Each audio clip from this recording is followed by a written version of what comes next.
Good morning, everybody. It's a nice rainy day, and so I thought I would make a video on a topic that has been circling in my mind a lot lately, which is this general feeling of shame and hopelessness in the amateur public, and even in the trainers that I meet too. And a lot of it, I think, is because we have a lot of information out that we didn't used to have. And I was talking to a student of mine yesterday, and she said, we were growing up, we didn't think about ulcers and saddle fit. We just rode the horses, and we were happier for it. And I was thinking, like, it is true, and it isn't true. We know a lot more now. We have a lot more information. We think a lot more about how horses' needs can be met before they can perform their best. So we think more about saddle fit, we think more about body work, we think more about those things than we used to.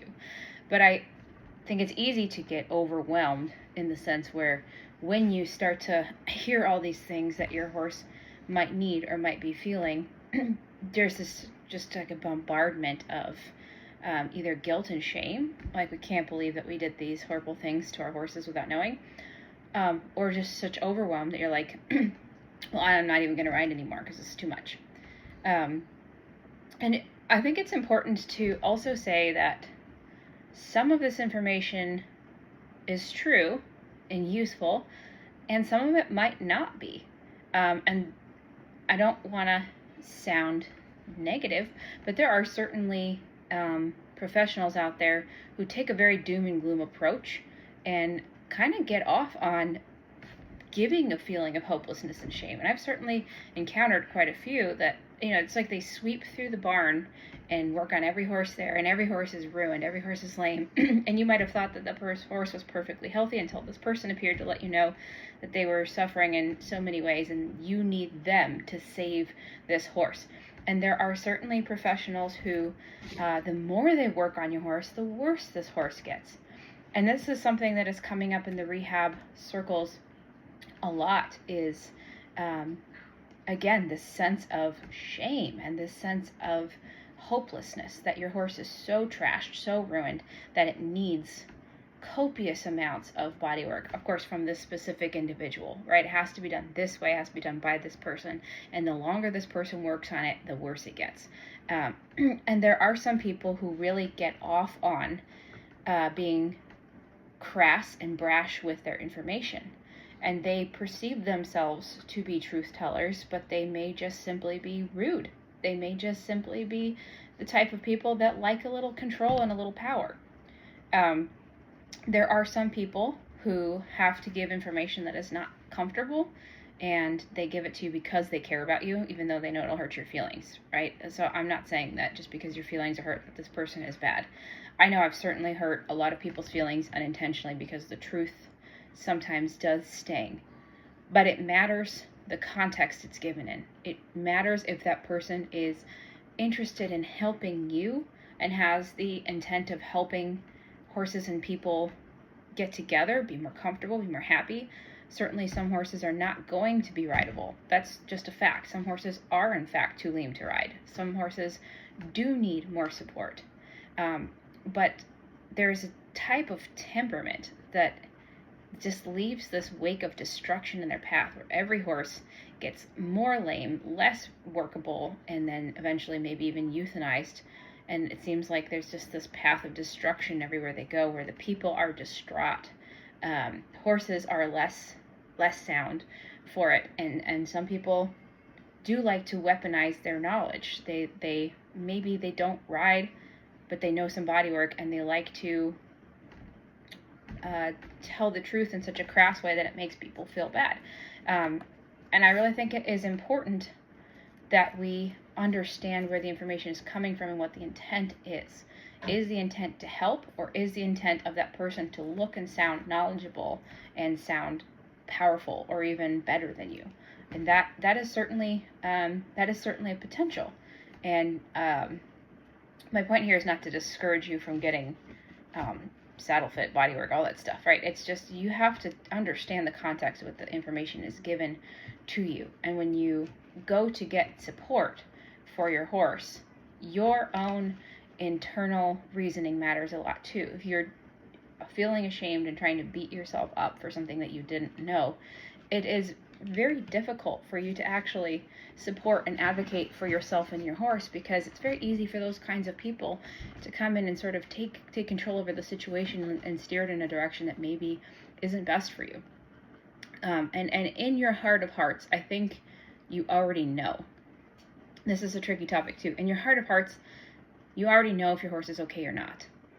It's very easy to get swayed by public opinion, and this has happened to me a lot as when I had a rehab barn, which was that there was a horse that was very, very not okay, and the person knew that it was very, very not okay, but their crowd that they kept, their friends, their peers, they were all showing and doing stuff, and so that person would be pressured internally into taking the horse back into the show circuit, even though it wasn't okay. And vice versa. There can be a horse who is perfectly fine, who maybe just needs a little bit of strengthening work, maybe just needs some of that spring rust brushed off, maybe he's just a little stiff, needs some suppling work. But the peers around you convince you that this horse is ruined, there's something wrong with it. Then they get in their favorite person who comes in and gives you the doom and gloom speech, and suddenly you're petrified to ride your horse, and it needs, $6,000 saddle on a $1 million dentistry, all this stuff where you just go down the tunnel. When inside you already knew, and you were pulled into whatever the barn culture is, and that is so tricky. But my whole point here is that the shame and the guilt are not serving anyone, and sometimes it actually gives us this feeling of control and pride to feel guilty and ashamed, because it's almost like a moral edge into something. And let me just tell you that I have not done everything perfectly. I've learned a lot, and there's a lot of things that I wish I hadn't done as I learned, and I look back and I'm like, ooh, that wasn't ideal.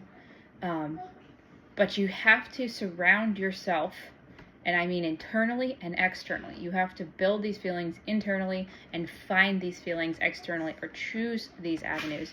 It has to be to better yourself and better your horse, and not to make yourself assuaged of guilt, not to make other people feel guilty, not to prove that you're bad or wrong, but to better our world through internal confidence of truth seeking.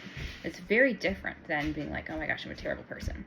And that confidence has to be chosen by you from inside out. And confidence is not that you know everything or you can do everything.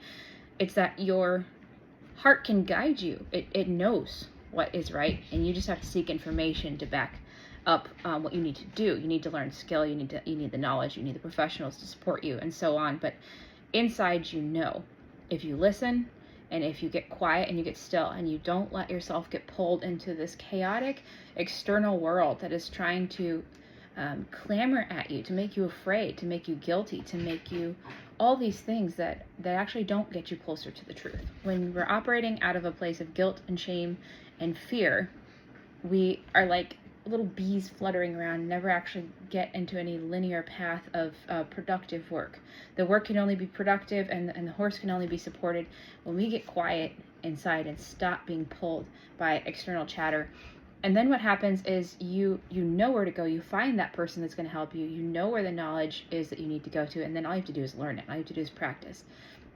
So your decisions are best serving you and your horse when they come from a place of internal quiet, and they're not driven by a compulsive fear, or fear of missing out, or the guilt and the shame that the world wants you to feel.